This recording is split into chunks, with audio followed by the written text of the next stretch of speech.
ओम श्री परमात्मने नमः। चतुर्थ अध्याय श्लोक 12-13। कांक्षन्तः कर्मणां सिद्धिं यजन्त इह देवताः क्षिप्रं हि मानुषे लोके सिद्धिर्भवति कर्मजा।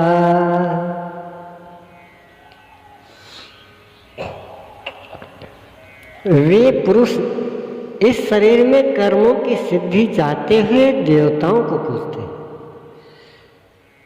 कौन सा कर्म? श्री कृष्ण ने कहा, अर्जुन तू नियत कर्म कर। नियत कर्म क्या है? यज्ञ की प्रक्रिया ही कर्म है। यज्ञ क्या है?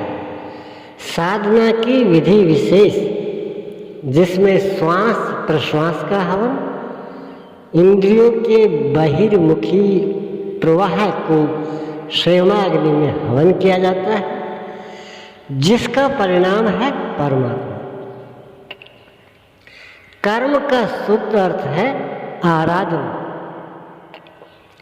जिसका स्वरूप इसी अध्याय में आगे मिलेगा। इस आराधना का परिणाम क्या है? संसिद्धिम, परम सिद्धि परमात्मा। यान्ति ब्रह्म सनातनम, शाश्वत ब्रह्म प्रवेश, परम नैष्य कर्म की स्थिति। श्री कृष्ण कहते हैं, मेरे अनुसार वर्तने वाले लोग इस मनुष्य लोक में कर्म के परिणाम परम नैष्य कर्म सिद्धि के लिए देवताओं को पूजते हैं, अर्थात दैवी संपत्ति को बलवती बनाते हैं। तीसरे अध्याय में उन्होंने बताया कि इस यज्ञ द्वारा तुम देवताओं की वृद्धि करो, दैवी संपत्ति को बलवती बनाओ। ज्यों ज्यों हृदय देश में दैवी संपत्ति की उन्नति होगी,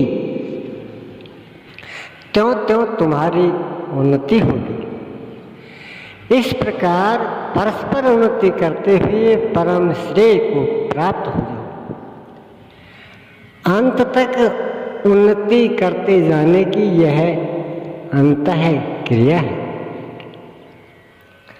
इस पर बल देते हुए श्री कृष्ण कहते हैं, मेरे अनुकूल वर्तने वाले लोग इस मनुष्य शरीर में कर्मों की सिद्धि चाहते हुए दैवी संपत्ति को बलवती बनाते हैं, जिससे वह नैष्कर्म सिद्धि शीघ्र होती है, वह असफल नहीं होती, सफल ही होती। शीघ्र का तात्पर्य, क्या कर्म में प्रवृत्त होते ही तत्क्षण यह परम सिद्धि मिल जाती है? श्री कृष्ण कहते हैं, नहीं, इस सोपान पर क्रम से चढ़ने का विधान है। कोई छलांग लगाकर भावातीत ध्यान जैसा चमत्कार नहीं होता। इस पर देखें,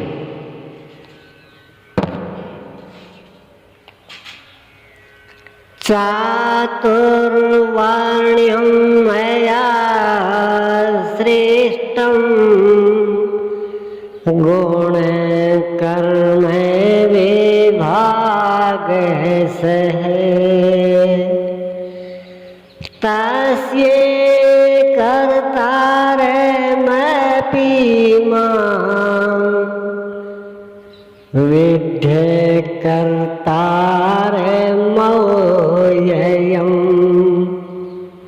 अर्जुन,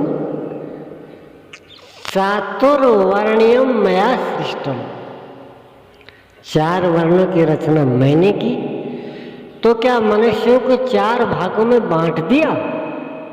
श्री कृष्ण कहते हैं नहीं, गुण कर्म विभाग सह, गुणों के माध्यम से कर्म को 4 भागों में बांटा। गुण एक पैमाना है, मापदंड है।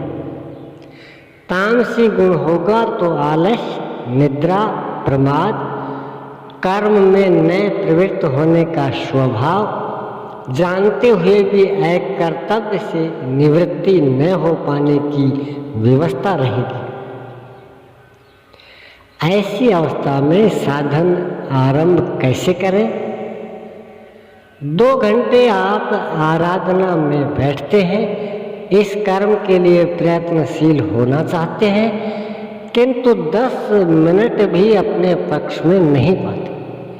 शरीर अवश्य बैठा है, लेकिन जिस मन को बैठना चाहिए वह हवा से बातें कर रहा है, कुतर्कों का जाल बुन रहा है, तरंग पर तरंग छाई है।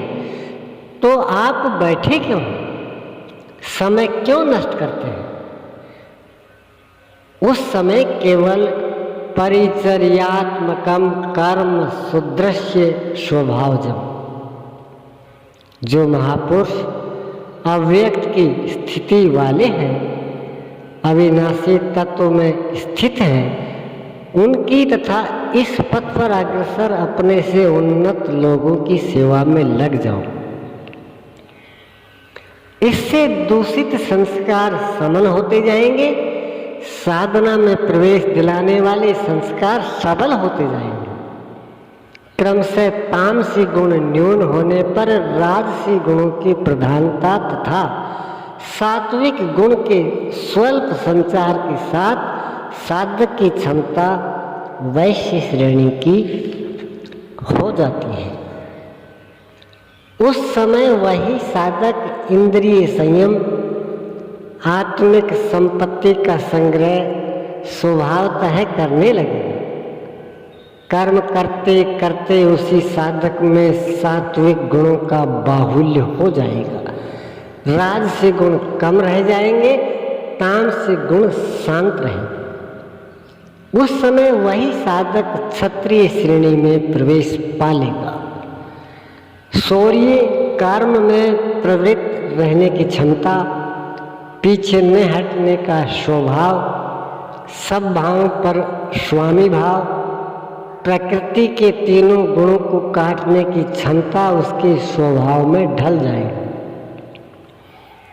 वही कर्म और सूक्ष्म होने पर मात्र सात्विक गुण कार्यरत रह जाने पर मन का समन, इंद्रियों का दमन, एकाग्रता, सरलता, ध्यान, समाधि, ईश्वरीय निर्देश, आस्तिकता इत्यादि ब्रह्म में प्रवेश दिलाने वाले स्वाभाविक क्षमता के साथ वही साधक ब्राह्मण श्रेणी का कहा जाता है।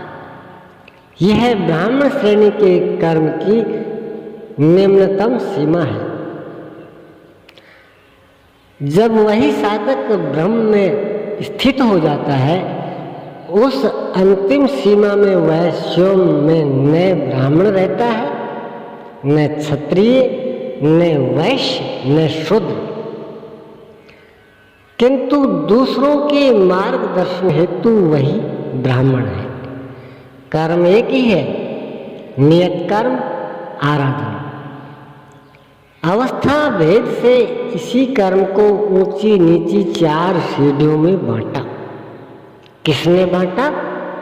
किसी योगेश्वर ने बांटा, अव्यक्त स्थिति वाले महापुरुष ने बांटा। उसके कर्ता मुझ अविनाशी को अकर्ता ही जान। क्यों? ओम श्री सद्गुरुदेव भगवान की जय।